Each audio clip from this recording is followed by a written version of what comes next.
Welcome to Isis in the Bible Spring Gathering Week number 12, Carrington Effect. The question for today, what signs tell you that something is building before a release happens? We went around the room and man, we got some really cool responses. A lot of people are in tune with their surroundings and what's happening, which is beautiful. And it's all part and parcel to what we're really going to feel.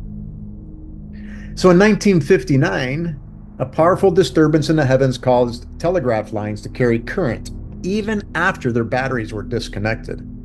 In this gathering, we will revisit the remarkable event and compare it with recent atmospheric booms and luminous release events. Together, we will ask whether these signs reveal something building in the sky before a sudden discharge is felt upon the earth.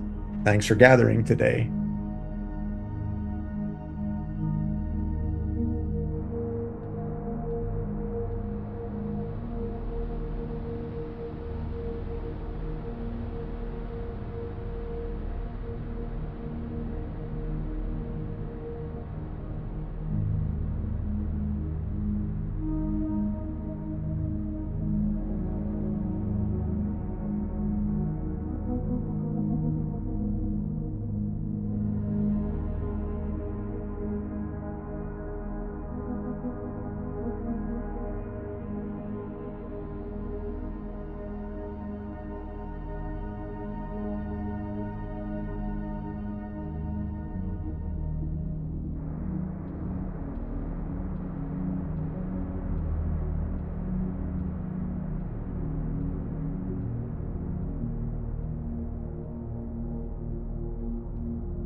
A quick friendly reminder that, yes, and Arthur brought up that we sure see a whole lot of solar flares. And what do we got? We got Juno going retrograde on the 5th, which is skin breaks.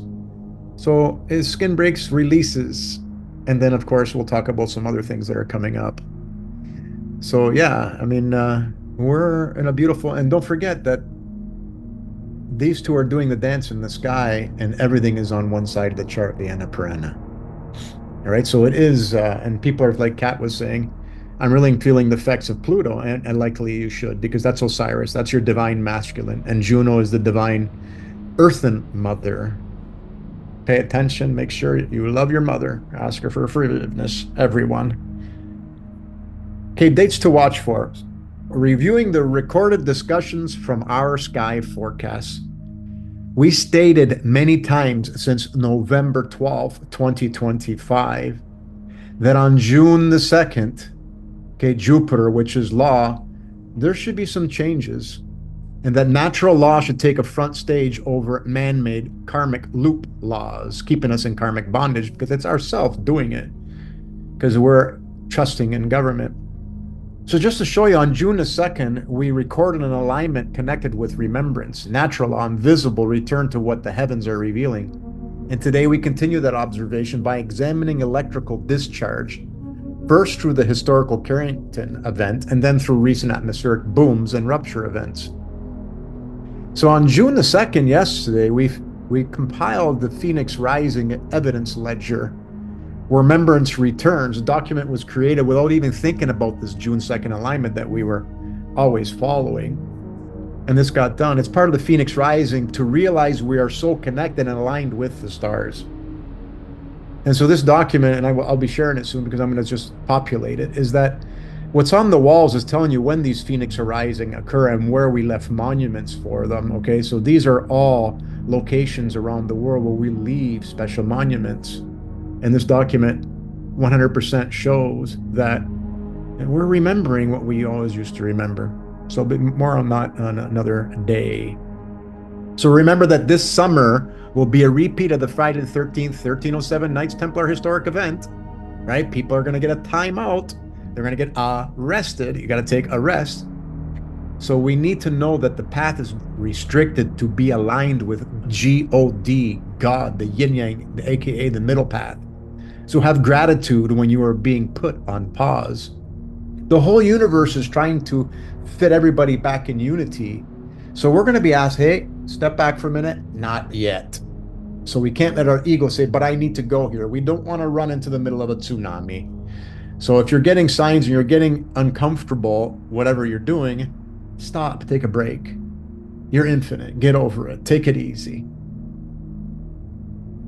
So what happened on June the 2nd? So I said, okay, so there must have been something beautiful. We've been following this since November of 2025. Well, the Clarity Act, there's a bill to repeal the Clarity Act.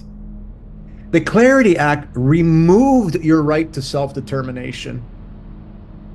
And now they're removing that. So it fits totally in line with Andromeda breaking the chains, Aquarius removing the karmic debt, removing the waters from the Piscean age, from us being in karmic bondage. This is why we can't get the free energy.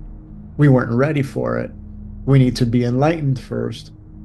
So Bill C-279 is only a proposed bill, but it carries an important message. People should be able to decide on their own future without parliament, right? People who talk, deciding whether their choice is clear enough.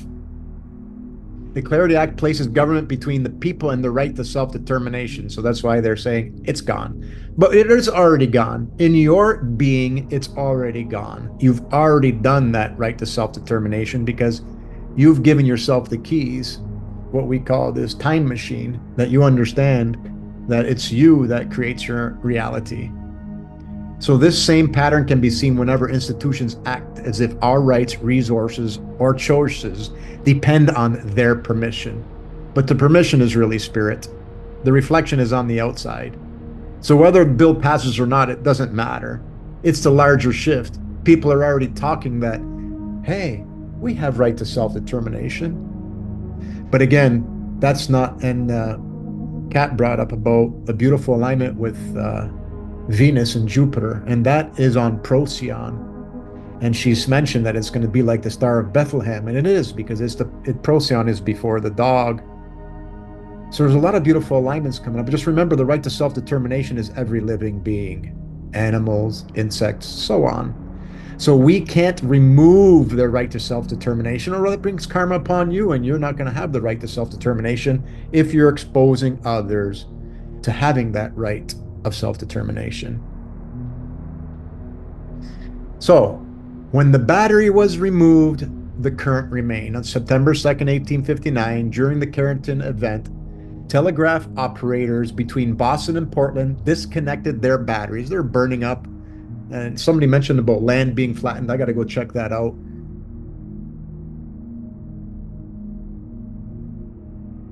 Yet messages continue to transmit through the wires using the current induced by the event in the sky, not the batteries.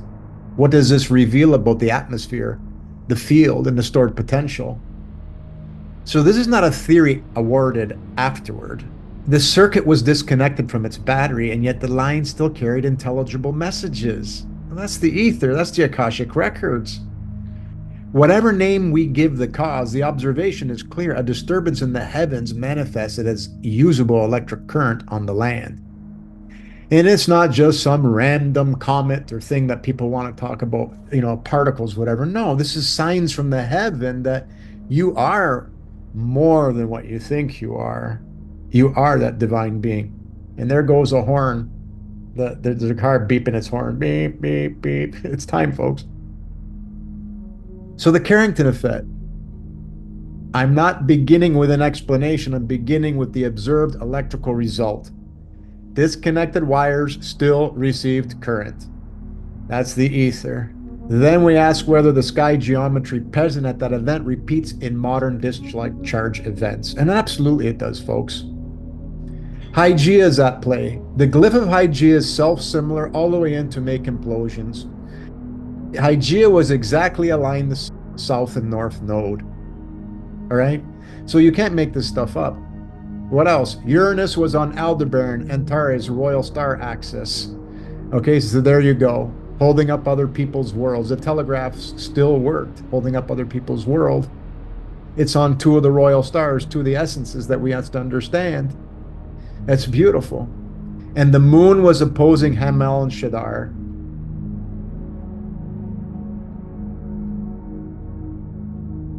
The moon across from Hamel and Shadar. I can tell you that most weather events, like 75 to 90% of the time, have Hamel and Shadar at play. So this is really cool, folks. It really is cool. Now, Lilith implosions. We've proven ball lightning.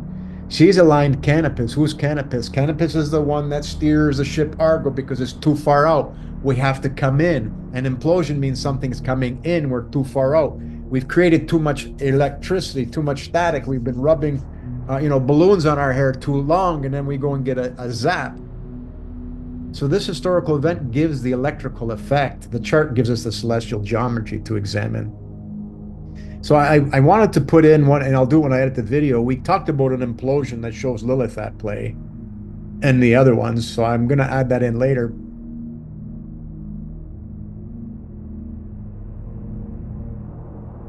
But there was a magnitude 0.0 sonic boom on May 28th.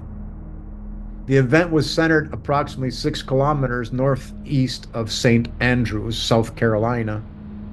The boom was heard and felt across a vast region spanning over 145 miles from North Augusta to Darlington County, with significant reports in Columbia, Casey, Irmo, and Sumter. Well, where's Hygeia? Hygeia is on Sirius. Okay, exactly aligned Sirius, the Star of Bethlehem. Uranus, exactly on, look at Fomalhaut, the royal star. Neptune, exactly aligned the part of fortune, the rebirth thing. So Neptune is electricity, 100%. Aldebaran, Taurus, Antares, Scorpio, exactly over. So this location in Carolina, their actual location aligns with Antares and Aldebaran. These are celestial phenomena. They're actual alignments that release the static we make, the resistance that we keep doing, which is self-guidance saying, hey, slow down, pause. This is what's beautiful. So the question is, what discharged and what conditions preceded it? My resistance, me making making electricity by doing too much motion in a non-loving way, and then the universe resets itself. That's what comes up. So the sky now, approaching the heart connection. So we talked a little bit about Ceres and the Uranus. We've had a couple of stories spoke about today about this alignment and how this affected us just recently, because Ceres is the harvester of relationships. People can come and go in your life, never see them again. They left, you're visible. Or people that you know can leave the visible because they're moving on to the next womb. And what's Uranus? Holding up other people's worlds. And so this is really important that we hold up other people's worlds with the truth that we just need to find center, that God path of perfection. So that's what's happening right now in the sky. But on June the 6th, Lilith aligns Alcyone. And remember, Lilith is the implosions, and every atom in your body has these three, which is part of the Ursa Minor, Ursa Major, Orion's Belt, the Pleiades, the pyramids, the Great Khufu, and the three glands in your head.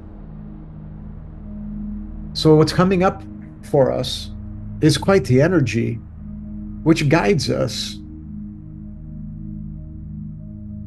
So we have historical electric witness. We have recent atmospheric rupture events. We have the geometry recorded in the sky. The invitation is not to accept the conclusion blindly, but to observe whether the same signatures continue to appear before discharge events. There's going to be more and more of them because the whole world is trying to discharge their old karma. If you do your work, you're going to be totally fine because it's you that protects you, and it's love that's the protection. The more we connect with it. So in closing, last slide. In 1859, humanity witnessed a simple truth. The battery was removed, yet the current remained. That's the invisible string in that book, that the invisible string is love. The current's always there. The energy is always there. So today, when atmosphere flashes, ruptures, or delivers a boom across the land, perhaps the first question should not only be, what object fell? Perhaps we should also ask, what potential had gathered and what opened the path for its release? And then I seen this post here, which is really cool. Look at this release across generations.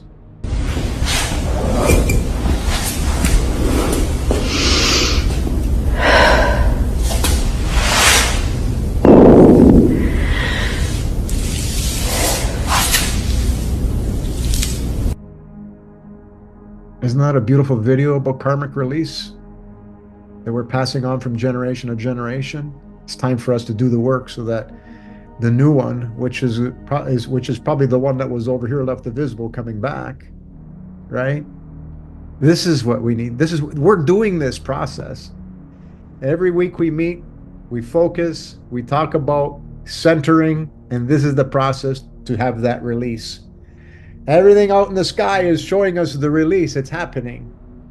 It's not woo-woo. It's not what the NASA and all those guys are saying, all right? This is biblical release on the Egyptian walls saying, we're back.